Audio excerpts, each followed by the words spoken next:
ಭಕ್ತರ ಸಭೆಯನ್ನ ಸ್ವಾಮೀಜಿಗಳು ಕರೆದಿದ್ದಾರೆ. ತಮ್ಮ ನಿರ್ಧಾರವನ್ನ ಅವರು ಅಧಿಕೃತವಾಗಿ ಪ್ರಕಟಿಸುವಂತಹ ಸಾಧ್ಯತೆ ಇದೆ. ಹುಬ್ಬಳ್ಳಿಯ 3000 ಮಠದ ಉತ್ತರಾಧಿಕಾರಿ ವಿವಾದ ಇದೀಗ ಕ್ಷಣಕ್ಕೂ ಒಂದು ರೋಚಕತೆಯನ್ನು ಪಡ್ಕೊಳ್ತಾ ಇರೋದು. ಇನ್ನು ಕೆಲವೇ ಕ್ಷಣಗಳಲ್ಲಿ ರಾಜಯೋಗೀಂದ್ರ ಸ್ವಾಮೀಜಿ ನೇತೃತ್ವದಲ್ಲಿ ಸಭೆ ಕೂಡ ನಡೆಯುತ್ತೆ. ಆ ಒಂದು ಸಭೆಯನ್ನ ಸ್ವಾಮೀಜಿಯವರು ಕರೆದಿದ್ದಾರೆ. ಸಾಕಷ್ಟು ಭಕ್ತರು ಕೂಡ ಆ ಒಂದು ಸಭೆಯಲ್ಲಿ ಪಾಲ್ಗೊಳ್ತಾರೆ. ಭಕ್ತರು ಕೂಡ ಪಾಲ್ಗೊಳ್ಳಬೇಕು ಅಂತ ಸಭೆಯನ್ನ ಸ್ವಾಮೀಜಿ ಕರೆದಿದ್ದಾರೆ. ಇನ್ನು ಕೆಲವೇ ಕ್ಷಣಗಳಲ್ಲಿ ಆ ಸಭೆ ಪ್ರಾರಂಭ ಆಗುತ್ತೆ. ಇನ್ನು ಈ ಒಂದು ಸಭೆಯಲ್ಲಿ ಏನು ಪೂರ್ವಾಪರ ಯೋಚನೆಗಳನ್ನು ತೀರ್ಮಾನಗಳನ್ನು ತಗೊಳ್ಬೇಕು, ನಿರ್ಧಾರಗಳನ್ನು ತಗೊಳ್ಬೇಕು, ಯಾರನ್ನ ಉತ್ತರಾಧಿಕಾರಿಯನ್ನಾಗಿ ನೇಮಿಸಬೇಕು ಅನ್ನುವಂಥದ್ದು ಕೂಡ ಈ ಒಂದು ಭಕ್ತರ ಸಭೆಯಲ್ಲಿ ಕೆಲವೇ ಕ್ಷಣಗಳಲ್ಲಿ ಆರಂಭವಾಗುತ್ತೆ. ಆ ಒಂದು ಸಭೆಯಲ್ಲಿ ನಿರ್ಧಾರವನ್ನು ಕೂಡ ಮಾಡಲಾಗುತ್ತೆ. ಹಾಗೆಯೇ ಮುಂದಿನ ಉತ್ತರಾಧಿಕಾರಿ ಹಾಗೆ ಮುಂದಿನ ನಿರ್ಧಾರವನ್ನು ಈ ಒಂದು ಸಭೆಯಲ್ಲಿ ಅಧಿಕೃತವಾಗಿ ಪ್ರಕಟಿಸುವಂತಹ ಸಾಧ್ಯತೆ ಇದೆ. ಹುಬ್ಬಳ್ಳಿಯ 3000 ಮಠದ ಉತ್ತರಾಧಿಕಾರಿ ನೇಮಕದ ವಿವಾದಕ್ಕೆ ಸಂಬಂಧಪಟ್ಟ ಹಾಗೆ ಕೆಲವೇ ಕ್ಷಣಗಳಲ್ಲಿ ರಾಜಯೋಗೀಂದ್ರ ಸ್ವಾಮೀಜಿಗಳ ನೇತೃತ್ವದಲ್ಲಿ ಸಭೆ ನಡೆಯುತ್ತೆ. ಮಠದ ಭಕ್ತರ ಸಭೆಯನ್ನು ಸ್ವಾಮೀಜಿಗಳು ಕರೆದಿದ್ದಾರೆ. ಈ ಒಂದು ಸಭೆಯಲ್ಲಿ ಮುಂದಿನ ನಿರ್ಧಾರಗಳು ಹಾಗೆ ಮುಂದಿನ ಕ್ರಮಗಳು ಏನು ತಗೊಳ್ಬೇಕು, ಉತ್ತರಾಧಿಕಾರಿಯನ್ನಾಗಿ ಯಾರನ್ನು ನೇಮಿಸಬೇಕು ಅನ್ನುವಂಥದ್ದು ಸಾಕಷ್ಟು ಈ ಒಂದು ವಿವಾದಗಳಿಗೆ ಕಾರಣವಾಗಿದ್ದಂಥದ್ದು. ಈ ಒಂದು ಹುಬ್ಬಳ್ಳಿಯ 3000 ಮಠದ ಉತ್ತರಾಧಿಕಾರಿ ನೇಮಕ ವಿವಾದಕ್ಕೆ ಇದೀಗ ಸಭೆಯನ್ನು ಕರೆಯಲಾಗಿದೆ. ಈ ಒಂದು ಸಭೆಯಲ್ಲಿ ಎಲ್ಲವೂ ಕೂಡ ಚರ್ಚೆ ಆಗುತ್ತೆ. ಯಾರನ್ನ ಈ ಒಂದು ಸಭೆಯ ನೇತೃತ್ವದಲ್ಲಿ ಯಾರನ್ನ ಉತ್ತರಾಧಿಕಾರಿಯನ್ನಾಗಿ ನೇಮಿಸಬೇಕು, ಹಾಗೆ ಮಠದ ಮುಂದಿನ ಕಾರ್ಯತಂತ್ರಗಳೇನು, ಮಠದ ಮುಂದಿನ ಆಡಳಿತಗಳು ಏನು ಅನ್ನೋಂಥದ್ದು ಕೂಡ ಈ ಒಂದು ಮಠದ ಭಕ್ತರ ಸಭೆಯಲ್ಲಿ ನಿರ್ಧಾರವಾಗುತ್ತೆ.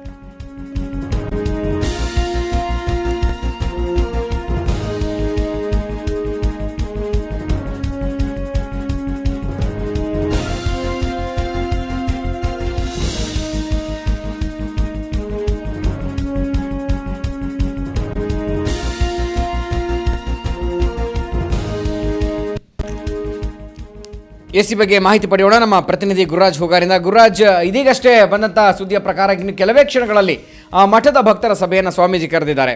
ಸೊ ಪ್ರಮುಖವಾಗಿ ಯಾರೆಲ್ಲ ಭಾಗವಹಿಸ್ತಾರೆ, ಯಾವ ರೀತಿಯ ನಿರ್ಧಾರಗಳನ್ನು ಅತಿ ಸೂಕ್ಷ್ಮವಾಗಿ ಈ ಒಂದು ನಿರ್ಧಾರಗಳನ್ನು ಕೂಡ ತೆಗೆದುಕೊಳ್ಳಬೇಕಾಗುತ್ತೆ, ಹೆಚ್ಚಿನ ಮಾಹಿತಿ ಏನಿದೆ ಇದ್ರ ಬಗ್ಗೆ?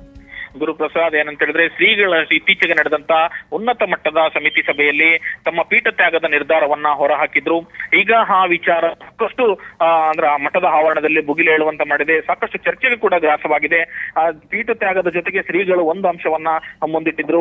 ಉತ್ತರಾಧಿಕಾರಿನಾಗಿ ದಿಂಗಲೇಶ್ವರ ಸ್ವಾಮೀಜಿ ಅವರನ್ನ ನೇಮಕ ಮಾಡಿ ಅನ್ನುವಂತ ವಿಚಾರ ಈಗ ಮಠದ ಆವರಣದಲ್ಲಿ ಇದು ಸಾಕಷ್ಟು ವಿವಾದಕ್ಕೆ ಕಾರಣವಾಗಿದೆ. ಈಗ ಮಠದ ಭಕ್ತರು ಜೊತೆ ಯಾವುದೇ ರೀತಿ ಚರ್ಚೆಯನ್ನ ಶ್ರೀಗಳು ಮಾಡಿಲ್ಲ ಅಂತ ಹೇಳಿ ಈಗಾಗಲೇ ಟ್ರಸ್ಟಿಗಳು ಕೂಡ ಮಾಧ್ಯಮಕ್ಕೆ ಹೇಳಿಕೆಯನ್ನ ನೀಡಿದ್ದಾರೆ. ಹಾಗಾಗಿ ಕೇವಲ ಶ್ರೀಗಳ ಅಭಿಪ್ರಾಯ ಮಾತ್ರ ಆಗಿತ್ತು. ಅಭಿವೃದ್ಧಿಯ ದೃಷ್ಟಿಯಿಂದ ಮಠ ಇದೇ ರೀತಿ ಮುನ್ನಡೆಯಬೇಕು ಅಂತಂದ್ರೆ ಲಿಂಗಲೇಶ್ವರ ಶ್ರೀಗಳನ್ನ ಪೀಠಾಧಿಕಾರಿಯಾಗಿ ಉತ್ತರಾಧಿಕಾರಿಯಾಗಿ ನೇಮಕ ಮಾಡುವಂತೆ ಉನ್ನತ ಮಟ್ಟದ ಸಭೆಯಲ್ಲಿ ಜಗದ್ಗುರು ರಾಜೇಂದ್ರ ಯೋಗೇಂದ್ರ ಶ್ರೀಗಳು ತಿಳಿಸಿದ್ರು. ಆ ಕಾರಣಕ್ಕಾಗಿ ಇವತ್ತು ಮಠದ ಏನ್ ಟ್ರಸ್ಟಿಗಳಿದ್ದಾರೆ, ದಾಸೋಹ ಸಮಿತಿ, ಪೂಜಾ ಸಮಿತಿ ಸೇರಿದಂತೆ 4 ಸಮಿತಿಗಳೇನಿವೆ, 4 ಸಮಿತಿಯ ಟ್ರಸ್ಟಿಗಳನ್ನ ಇವತ್ತು ಸಭೆ ಸೇರಿದ್ದಾರೆ. ಜೊತೆಗೆ ಮಠದ ಪ್ರಮುಖ ಭಕ್ತರು ಕೂಡ ಇವತ್ತು ಈ ಮಠಕ್ಕೆ ಈಗಾಗಲೇ ಆಗಮಿಸಿದ್ದಾರೆ. ಇನ್ನೇನು ಕೆಲವೇ ಕ್ಷಣಗಳಲ್ಲಿ ಸಭೆ ಆರಂಭ ಆಗುತ್ತೆ ಅನ್ನುವಂತ ಮಾತನ್ನು ಕೂಡ ಈಗ ಮಠದ ಟ್ರಸ್ಟಿಗಳು ತಿಳಿಸಿದ್ದಾರೆ. ಇವತ್ತು ಶ್ರೀಗಳು ಪೀಠ ತ್ಯಾಗದ ಪ್ರಮುಖ ನಿರ್ಧಾರವನ್ನ ಅಧಿಕೃತವಾಗಿ ಮಾಧ್ಯಮಗಳ ಮುಂದೆ ಕೂಡ ಹೇಳಿಕೊಳ್ಳುವಂತ ಸಾಧ್ಯತೆ ಇದೆ. ಯಾವೆಲ್ಲ ಕಾರಣಕ್ಕಾಗಿ ಅವರು ಮಠದ ಪೀಠವನ್ನ ತ್ಯಜಿಸಲಿಕ್ಕೆ ನಿರ್ಧರಿಸಿದ್ದಾರೆ ಅನ್ನುವಂಥದ್ದು ಇದುವರೆಗೆ ಕೇಳಿ ಬಂದ ಪ್ರಕಾರ ಮಠದಲ್ಲಿ ನಡೆದಂತಹ ಇತ್ತೀಚಿನ ಬೆಳವಣಿಗೆಗಳು ಅವರು ಪೀಠ ತ್ಯಾಗಕ್ಕೆ ತೆಗೆದುಕೊಂಡ ಪ್ರಮುಖ ನಿರ್ಧಾರ. ಮಾನಸಿಕ ನೆಮ್ಮದಿಯನ್ನ ಕಾರಣವನ್ನ ಮುಂದಿಟ್ಟು ಶ್ರೀಗಳು ಉನ್ನತ ಮಟ್ಟದ ಸಮಿತಿಯಲ್ಲಿ ಪೀಠ ತ್ಯಾಗ ಮಾಡ್ತೀನಿ ಅನ್ನುವಂತ ಮಾಹಿತಿಯನ್ನ ಹೊರಹಾಕಿದ್ರು. ಅದಾದ ಬಳಿಕ ಈಗ ಶ್ರೀಗಳು ಅಧಿಕೃತವಾಗಿ ಇವತ್ತು ಭಕ್ತರ ಜೊತೆ ಒಂದು ಸಭೆ ಸೇರಿ ಒಂದು ನಿರ್ಧಾರ ಹೊರ ಹಾಕೋರಿದ್ದಾರೆ. ಅದರ ಜೊತೆಗೆ ಉತ್ತರಾಧಿಕಾರಿ ಏನು ವಿವಾದ ಇದೆ ಅದು ಕೂಡ ಸಾಕಷ್ಟು ತಿರುವುಗಳನ್ನ ಪಡೆದುಕೊಳ್ತಾ ಇದೆ. ಒಂದ್ ಕಡೆ ಗೋಕಾಕ್ನ ಘಟಕದ ಶಾಖಾ ಮಠದ ಮಲ್ಲಿಕಾರ್ಜುನ ಸ್ವಾಮಿಗಳು ಕೂಡ ಒಂದು ಹೇಳಿಕೆಯನ್ನ ಹೊರಹಾಕಿದ್ದಾರೆ.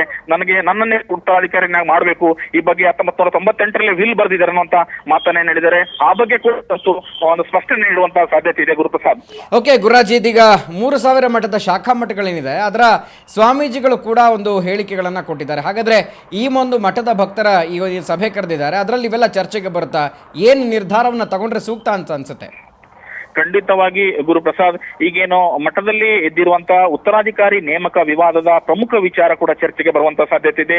ಮಠದ ಭಕ್ತರನ್ನ ಅದರ ಅಭಿಪ್ರಾಯವನ್ನ ಪಡೆಯದೇನೆ ಶ್ರೀಗಳು ಈಗಾಗಲೇ ದಿಂಗಲೇಶ್ವರ ಶ್ರೀಗಳನ್ನ ಉತ್ತರಾಧಿಕಾರಿಯಾಗಿ ನೇಮಕ ಮಾಡುವಂತೆ ಒಂದು ಸೂಚನೆ ಕೊಟ್ಟಿರೋದು ಕೂಡ ಸಾಕಷ್ಟು ಭಕ್ತರಲ್ಲಿ ಒಂದು ಅತಿ ಅಸಮಾಧಾನವನ್ನು ಕಾರಣ ಆಗಿದೆ. ಅದರ ಜೊತೆಗೆ ಗೋಕಾಕ್ನ ಘಟಪ್ರಭಾ ಶಾಖಾ ಮಠದ ಮಲ್ಲಿಕಾರ್ಜುನ ಸ್ವಾಮೀಜಿಗಳು ಕೂಡ ನನ್ನನ್ನೇ ಪೀಠಾಧಿಕಾರಿಯನ್ನಾಗಿ ಮಾಡಬೇಕು, ಉತ್ತರಾಧಿಕಾರಿಯನ್ನಾಗಿ ಮಾಡಬೇಕು, ಈ ಬಗ್ಗೆ ಮುಜುಗಾ ಶ್ರೀಗಳು ಈಗಾಗಲೇ ನನಗೆ ವಿಲ್ ಅನ್ನ ಬರೆದಿಟ್ಟಿದ್ದಾರೆ ನನ್ನ ಹೆಸರಲ್ಲಿ ಅನ್ನುವಂತ ಹೇಳಿಕೆಯನ್ನ ನೀಡಿರೋದು ಕೂಡ ಸಾಕಷ್ಟು ಮಠದ ಭಕ್ತರಲ್ಲಿ ಆತಂಕ ಮತ್ತು ಗೊಂದಲಕ್ಕೂ ಕೂಡ ಕಾರಣವಾಗಿದೆ. ಹಾಗಾಗಿ ಯಾರಾಗ್ತಾರೆ 3,000 ಮಠದ ಉತ್ತರಾಧಿಕಾರಿ ಅನ್ನುವಂಥದ್ದು ಪ್ರಮುಖ ಪ್ರಶ್ನೆ. ಅದರಲ್ಲೂ ಕೂಡ ವಿರಕ್ತ ಮಠ ಪರಂಪರೆಯಲ್ಲಿ 3,000 ಮಠಕ್ಕೆ ತುಂಬಾ ಶ್ರೇಷ್ಠವಾದಂತಹ ಒಂದು ಸ್ಥಾನ ಇದೆ.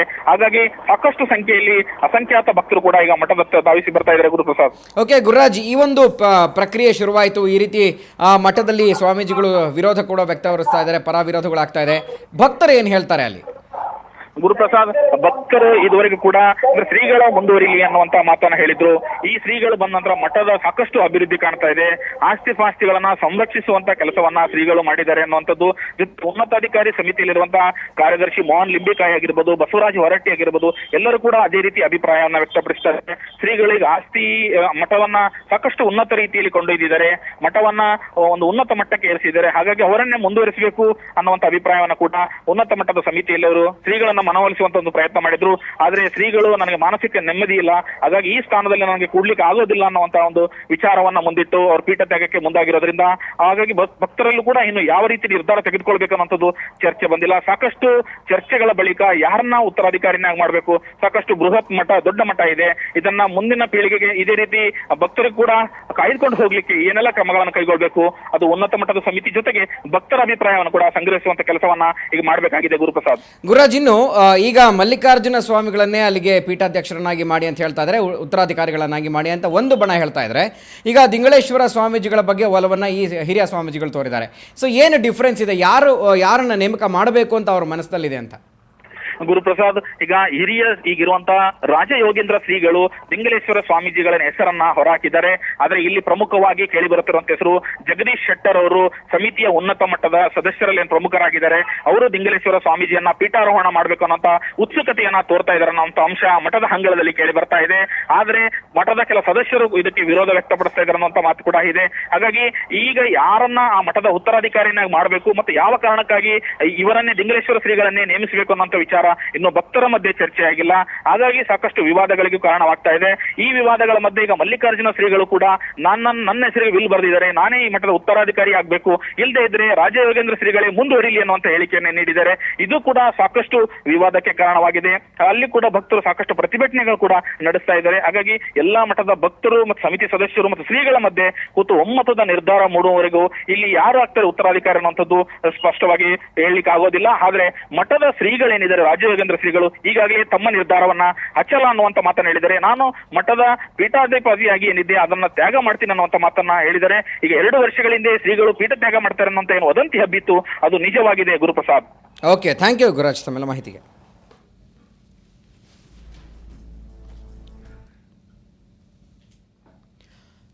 ಇನ್ನು 3,000 ಮಠದ ಉತ್ತರಾಧಿಕಾರಿ ವಿವಾದ ಕುರಿತಂತೆ ಹುಬ್ಬಳ್ಳಿಯಲ್ಲಿ ಮಾತನಾಡಿದ ಮಠದ ಸಮಿತಿ ಸದಸ್ಯ ಬಸವರಾಜ ಹೊರಟ್ಟಿ, ಶ್ರೀಗಳು ಮಾನಸಿಕ ನೆಮ್ಮದಿ ಇಲ್ಲವೆಂದು ಹೇಳಿದ್ದಾರೆ. ಇದು ಅವರು ಪೀಠ ತ್ಯಜಿಸಲು ಕಾರಣವಾಗಿದೆ. ಅಲ್ಲದೆ ಶ್ರೀಗಳ ಮನವೊಲಿಸುವಲ್ಲಿ ನಾವು ವಿಫಲರಾಗಿದ್ದು ಮುಂದಿನ ಸಭೆಯಲ್ಲಿ ಉತ್ತರಾಧಿಕಾರಿ ನೇಮಕದ ನಿರ್ಧಾರವನ್ನು ಕೈಗೊಳ್ಳುತ್ತೀವಿ ಅಂತ ತಿಳಿಸಿದ್ದಾರೆ. ಈಗಿದ್ದಂಥ ಸ್ವಾಮಿಗಳು ನಾನು ಪೀಠವನ್ನು ತ್ಯಾಗ ಮಾಡ್ತೀನಿ, ನಾನು ಇದರಿಂದ ಮುಕ್ತಿ ಮಾಡಿ ಅಂತ ಅವರು ವಿನಂತಿ ಮಾಡಿಕೊಂಡ್ರು ಎಲ್ಲರಿಗೂ. ನಾವು ಅವರಿಗೆ ಬೇಡ ಇನ್ನಷ್ಟು ಸೇರಿ ನಾವು ಒತ್ತಾಯ ಮಾಡಿದ್ವಿ. ಎಲ್ಲ ಸರಿಯಾಗಿದೆ, ಈಗ ಎಲ್ಲ ಏನು ಸಾಲ ಹೋಗಿದೆ, ಬ್ಯಾಂಕ್ನ ಡಿಪಾಸಿಟ್ ಐತಿ, ಆಮೇಲೆ ಬಾಡಿಗೆ ಇದು ಇನ್ಕಮ್ ಬರ್ತದೆ ತಿಂಗಳ, ಬೇಡ ಎಲ್ಲ ಸರಿ ಐತಿ ಅಂತ ಹೇಳಿದೆ ನಾವು. ಇಲ್ಲ, ನನಗೆ 57 ವರ್ಷ ಆಯ್ತು, ನನಗೆ ಸುಸ್ತಾಗಿದೆ, ನಾನು ಬಟ್ ಮಾನಸಿಕವಾಗಿ ನಾನು ನೆಮ್ಮದಿಲ್ಲ, ನಾನು ನೀವು ಇಲ್ಲ ಬಿಡುಗಡೆ ಮಾಡಲೇಬೇಕು ಅಂತ ಒಂದು ಒತ್ತಾಯ ಮಾಡಿದರು. ಮಾಡಿದ ನಂತರ ಎಲ್ಲರಿಗೂ ಭೇಟಿಯಾಗಿದ್ದರು. ಅವರು ಹೇಳಿದರು ಫೋನ್ ಮಾಡಿ. ಅದಕ್ಕೆ ಜಗದೀಶ್ ಶೆಟ್ಟರ್ ಒಂದು ಸಭೆ ಕರೆದ್ರಲ್ಲಿ ಉನ್ನತ ಸಮಿತಿ ಸಭೆ ಕರೆದ್ರು. ಅದರ ಚರ್ಚೆ ಆಯಿತು. ನಾವು ಮತ್ತೆಲ್ಲರೂ ಸ್ವಾಮಿಗಳಿಗೆ ವಿನಂತಿ ಮಾಡ್ಕೊಂಡ್ವಿ. ಅವರೇನಿಲ್ಲ, ನೀವು ಮಾಡಲೇಬೇಕು, ನನಗೆ ಮುಂದುವರಿಯೋಕ್ಕೆ ಮನಸ್ಸಿಗೆ ಸಮಾಧಾನ ಇಲ್ಲ, ನೆಮ್ಮದಿ ಬೇಕೈತಿ, ನಾ ಎಲ್ಲರೂ ಆರಾಮಾಗಿರ್ಬೇಕಂತ ಹೋಗಿ ಈ ಜಂಜಾಟ ಬೇಡ ನನಗೆ ಅಂತ ಹೇಳಿದ್ರು. ಸರಿ ಅಂತ ತಿಳ್ಕೊಂಡೇಳಿ ಕೊನೆಗೆ ಎಲ್ಲ ಅವ್ರದ್ದು ಮುಗಿದ ನಂತರ ಅನಿವಾರ್ಯವಾಗಿ ಆಯಿತು ಮುಂದೆ ವಿಚಾರ ಮಾಡೋಣ ಅಂತ ತಿಳ್ಕೊಂಡು ಚರ್ಚೆ ಮಾಡಿ ಸರಿ ನಮಗೆ ವಿಚಾರ ಮಾಡೋ ಸಮಯ ಕೊಟ್ಟರೆ ಅಂತ ತಿಳ್ಕೊಂಡು ಹೇಳಿ ಉನ್ನತ ಸಮಿತಿಯವರು ಅವರಿಗೆ ಸಮಯ ಅವಕಾಶವನ್ನು ಕೇಳ್ಯಾರ. 3000 ಮಠದ ಉತ್ತರಾಧಿಕಾರಿ ವಿವಾದ, ಮಲ್ಲಿಕಾರ್ಜುನ ಸ್ವಾಮೀಜಿಯನ್ನು ಉತ್ತರಾಧಿಕಾರಿಯನ್ನಾಗಿ ಮಾಡಬೇಕು ಅಂತ ಈಗಿರುವ ರಾಜಯೋಗೀಂದ್ರ ಸ್ವಾಮೀಜಿಗಳನ್ನು ಮುಂದುವರಿಸಬೇಕು ಅಂತ, ಹಾಗೆಯೇ ಬೇರೆಯವರನ್ನ ತಂದು ಕೂರಿಸುವುದು ಸೂಕ್ತ ಅಲ್ಲ. ಮೋಜಗಂ ಶ್ರೀಗಳು ಏನು ವಿಲ್ನಲ್ಲಿ ಬರೆದಿದ್ದಾರೆ ಹಾಗೆ ಆ ನೇಮಕವನ್ನು ಫಾಲೋ ಮಾಡಿ, ಹಾಗೆಯೇ ಕಾನೂನಿನ ಪ್ರಕಾರ ಮಲ್ಲಿಕಾರ್ಜುನ ಸ್ವಾಮೀಜಿಗಳ ನೇಮಕ ಮಾಡಿ, ಇಲ್ಲದೇ ಇದ್ರೆ ಉಗ್ರವಾದ ಹೋರಾಟ ಮಾಡಬೇಕು ಅಂತ ತಿಪಟೂರು ಶಾಖಾ ಮಠದ ರುದ್ರಮುನಿ ಸ್ವಾಮೀಜಿ ಹೇಳಿಕೆಯನ್ನು ಕೊಟ್ಟಿದ್ದಾರೆ. ಹಾಗೆಯೇ ಗೋಕಾಕ್ ಘಟಪ್ರಭಾ ಶಾಖಾ ಮಠದಲ್ಲಿ ಈ ಒಂದು ಹೇಳಿಕೆಯನ್ನು ತಿಪಟೂರು ಶಾಖಾ ಮಠದ ರುದ್ರಮುನಿ ಸ್ವಾಮೀಜಿಗಳು ಹೇಳಿಕೆಯನ್ನು ಕೊಟ್ಟಿದ್ದಾರೆ. ಹೇಳ್ತಕ್ಕಂಥ ಅಧಿಕಾರ ಯಾರು? ಅದೇ ನಮಗೂ ಇದು ಒಂದು ಪ್ರಶ್ನೆ ಆಗಿದೆ. ನಾನು ಮತ್ತು ಈಗಿರ್ತಕ್ಕಂಥ ಪೂಜ್ಯರು ಒಂದು ಒಪ್ಪಂದವನ್ನು ಮಾಡ್ಕೊಳ್ತಕ್ಕಂಥ ಸಂದರ್ಭದಲ್ಲಿ ನಮ್ಮ ಜೊತೆ ಉದಾಸಿಯವರು, ಸನ್ಮಾನ್ಯ ಶ್ರೀ ಜಗದೀಶ್ ಶೆಟ್ಟರ್, ಅವಾಗಲೂ ವಿರೋಧ ಪಕ್ಷದ ಅದು ಸ್ಪೀಕರ್ ಆಗಿದ್ದರು ಅವರು. ಅವರೇ ಪಾಪ ಎಲ್ಲ ನಿಂತು ಮಠದ ಇದಾಗಬಾರ್ದು ಅಂಥೇಳಿ ಆ ಟೈಮಲ್ಲಿ ಅವರು ಒಪ್ಪಂದವನ್ನು ಏರ್ಪಡಿಸಿರ್ತಕ್ಕಂಥದ್ದು. ಅದು ಇತ್ತೀಚಿನ ದಿನಗಳಲ್ಲಿ ಸ್ವಾಮೀಜಿಯವರು ಇದ್ದಕ್ಕಿದ್ದಾಗೆ ಅದು ಸುಮಾರು ಈಗ ನನಗೆ ಇವತ್ತೇ ಬಹುಶಃ ಪೇಪರಲ್ಲಿ ನಾನು ಓದಿ ಭಾಳಷ್ಟು ಮನಸ್ಸಿಗೆ ನೋವಾಯಿತು. ಯಾಕಂತೇಳಿದ್ರೆ ಈಗಿನ್ನೂ ಎಲ್ಲ ವಿವಾದ ಮುಗಿದಿದೆ ಮತ್ತು ಎಲ್ಲ ಸದ್ಭಕ್ತರು ಸಹ ಮಠವನ್ನು ಸರಿಯಾದ ರೀತಿಯಲ್ಲಿ ನಡೆಸ್ಕೊಂಡು ಹೋಗ್ತಾ ಇದ್ದಾರೆ. ಮತ್ತು ಈಗಿರುವಂಥ ಪೂಜ್ಯರು ಸಹ ಆಚಾರವಂತರಿದ್ದಾರೆ, ವಿಚಾರವಂತರಿದ್ದಾರೆ, ಸಂಸ್ಕಾರವಂತರಿದ್ದಾರೆ, ಸಂಸ್ಕೃತಿ ಇದೆ. ಮತ್ತು ಮಠದ ಬೆಳವಣಿಗೆಯನ್ನು ಕೆಲವೇ ವರ್ಷಗಳಲ್ಲಿ ಭಾಳಷ್ಟು ಅಭಿವೃದ್ಧಿಯನ್ನು ಮಾಡಿರ್ತಕ್ಕಂಥ ಒಂದು ಹೆಸರು ಸಹ ಅವರಿಗಿದೆ. ಅವ್ರ ಬಗ್ಗೆ ನಂದು ಯಾವುದೇ ಭಿನ್ನಾಭಿಪ್ರಾಯ ಇಲ್ಲ. ಅವರು ಪೀಠವನ್ನು ತ್ಯಾಗ ಮಾಡ್ತಕ್ಕಂಥ ಅವಶ್ಯಕತೆ ಏನಿಲ್ಲ. ನಮ್ಮೆಲ್ಲರ ಬೆಂಬಲ ಅವ್ರಿಗಿದೆ, ಇಡೀ ಸಮಾಜದ ಬೆಂಬಲ ಅವರಿಗಿದೆ. ಅವರು ಪೀಠವನ್ನು ತ್ಯಾಗ ಮಾಡಿ ಇಂಥ ಸಮಸ್ಯೆ ಮಾಡೋದಕ್ಕಿಂತ ಅವರು ಮತ್ತೆ ಪೀಠದಲ್ಲೇ ಮುಂದುವರಿಬೇಕು ಅಂತೇಳಿ ನನ್ನ ಆಸೆ ಇದೆ.